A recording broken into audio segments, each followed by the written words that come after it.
Bonjour à tous, j'espère que vous allez bien. On se retrouve de nouveau avec une vidéo bonus qui vient accompagner la troisième vidéo sur l'apprentissage et la mémorisation. Je vous avais parlé technique Pomodoro, c'est le thème de cette vidéo. Donc si le sujet vous intéresse, vous restez avec moi. À tout de suite.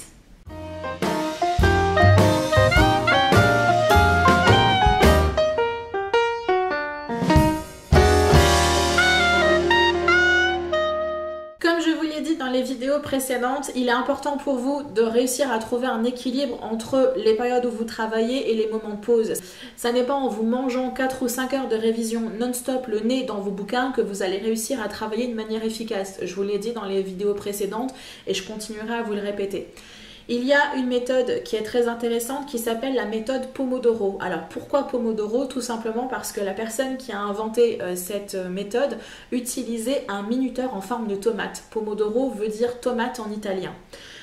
Vous n'êtes bien évidemment pas obligé d'utiliser ce super minuteur en forme de tomate très discret et pas du tout bruyant pour vos révisions. Vous pouvez le faire si ça vous amuse et si vous êtes chez vous. Je pense pas que dans une bibliothèque universitaire ce soit vraiment apprécié, mais vous pouvez tout à fait utiliser votre téléphone portable pour pouvoir vraiment vous chronométrer et trouver de manière un rythme adéquat par rapport à vos révisions.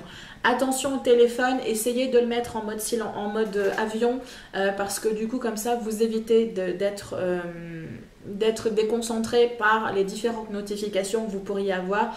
On sait tous pertinemment que quand on entend le petit ding, une partie de notre cerveau est focusée sur qu'est-ce que ça peut être. Est-ce que c'est le message de un tel? Oh, mais c'est peut-être une information importante, je devrais peut-être aller voir, etc.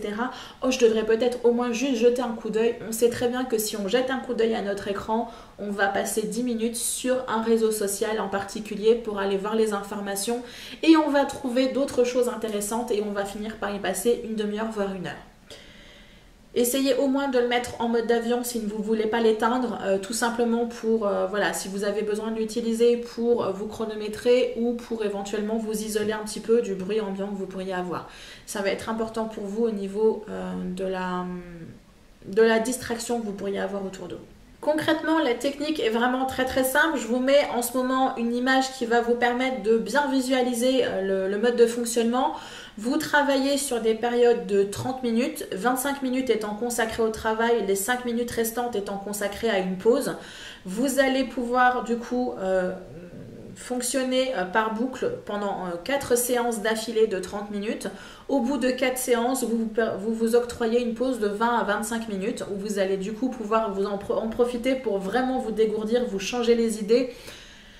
Allez manger, faire une promenade, ce que vous voulez, mais en tout cas essayez complètement de déconnecter du cours parce que du coup ça vous permettra de revenir avec un cerveau un peu neuf, un œil, un regard différent sur ce que vous avez pu intégrer et du coup vous pourrez reprendre de manière efficace vos révisions.